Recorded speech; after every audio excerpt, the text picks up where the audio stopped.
ဒီနေ့3လပိုင်း9ရက်နေ့တရက်ထက်နဲ့ဘယ်လောက်ရလဲလာကြည့်မယ်နော်တရက်ထက်နဲ့ဘယ်လောက်ရလဲဒီမှာနော်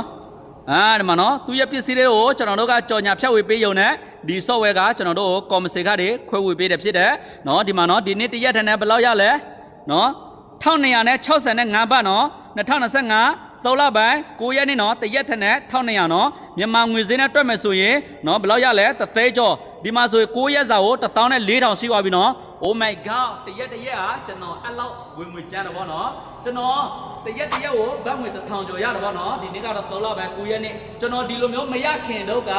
ကျွန်တော်သူများလောက်တာကိုတွေ့တယ်သူများတွေရတာကိုအားကြတယ်နော်ကျွန်တော်ထိုင်းနိုင်ငံမှာ14နှစ်ကျော်ပြီဗောနော်နော်သူများအလုပ်လုပ်ပေးခဲ့တာဗောနော်ဒါကြောင့်ဘို့ကိုမခိုင်းတတ်တဲ့အချိန်တော့က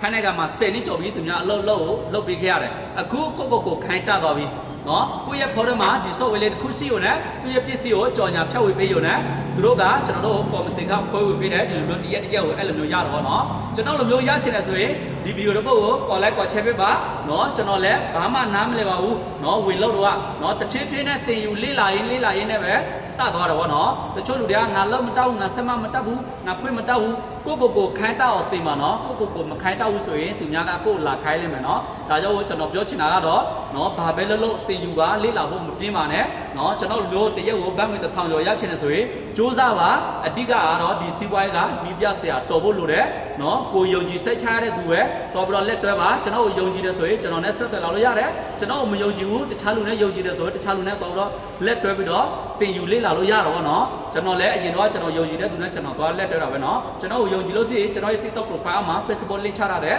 နော်ပြီးတော့ကျွန်တော်ကိုဆက်သွယ်လာပါနော်ကျွန်တော် TikTok မှာလည်းတပည့်တွေအများကြီးပဲကျွန်တော်သင်ပြပေးထားတယ် interview ထားတယ်အများကြီးပဲနော်ကျွန်တော်မျိုးဒီလိုမျိုးရချင်တယ်ဆိုရင်နော် call like ချဲပြီးတော့မြန်လာပြီးတော့ join လိုက်ပါနော်